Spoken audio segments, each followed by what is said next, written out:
চলো আজ আমরা সূর্যগ্রহণের একটা লুকানো জিনিস জানি। পৃথিবী আর সূর্যের মাঝে যদি চাঁদ আসে, চাঁদের ছায়া যদি পৃথিবীতে পড়ে তাহলে হয় সূর্যগ্রহণ। কিন্তু তোমরা কি জানো এই সূর্যগ্রহণ বছরে কবার হয়? 2 থেকে 5 বার মাত্র হয়। তাহলে তোমরা বলবে যে স্যার আপনি তো বলেছেন যে চাঁদ 29.5 দিনে একটা অমাবস্যা থেকে একটা অমাবস্যার মধ্যে সময় লাগে এবং 29.5 দিন পর পৃথিবী আর সূর্যের মাঝে চলে আসে। তাহলে কেন আমরা সূর্যগ্রহণটা বারবার দেখতে পাই না? এই কারণটাই আজ তোমাদের আমি বলবো। কারণ পৃথিবীর সাথে যে চাঁদের কক্ষপথ সেটা 5 ডিগ্রি করে হেলানো আছে।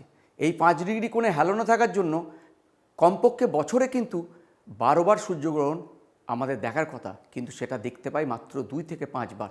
কারণ যেই মুহূর্তে 5 ডিগ্রি কোণে হেলে থাকে অধিকাংশ সময় অমাবস্যার সময় চাঁদ সূর্যের ওপরে এবং নিচে চলে আসে।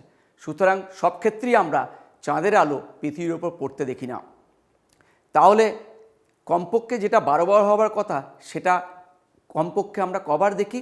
2 বার, যেটা পূর্ণগ্রহণ। সেই 2 বারই সূর্য, চাঁদ আর পৃথিবী একই সরলরেখায় আসে।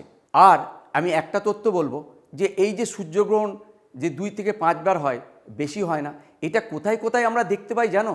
আমরা সবসময় কিন্তু পূর্ণ সূর্যগ্রহণ সাধারণত দেখতে পাই না। সমুদ্রে দেখতে পাই এবং মরু অঞ্চলে দেখতে পাই। আর একটা তথ্য তোমাদের কিন্তু মাথায় রাখতে হবে এবং তোমাদের বাড়ির লোকেদেরকে বলতে হবে, এই যে সূর্যগ্রহণ যখন হয় তখন কিন্তু খালি চোখে তোমরা ওটার দিকে তাকাবে না, তাহলে তোমাদের কিন্তু ক্ষতি হতে পারে। তাহলে সূর্যগ্রহণ 2 থেকে 5 বারের বেশি হয় না, তার কারণে একটি জ্যামিতিক কারণ রয়েছে।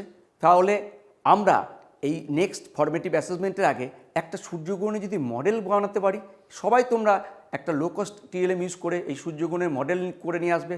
আমরা ফরমেটিভ টেস্টের সময় এই জিনিসটাকে আর একবার রিভিউ করে সূর্যগ্রহণ সম্বন্ধে ধারণাটা ক্লিয়ার করে নেব।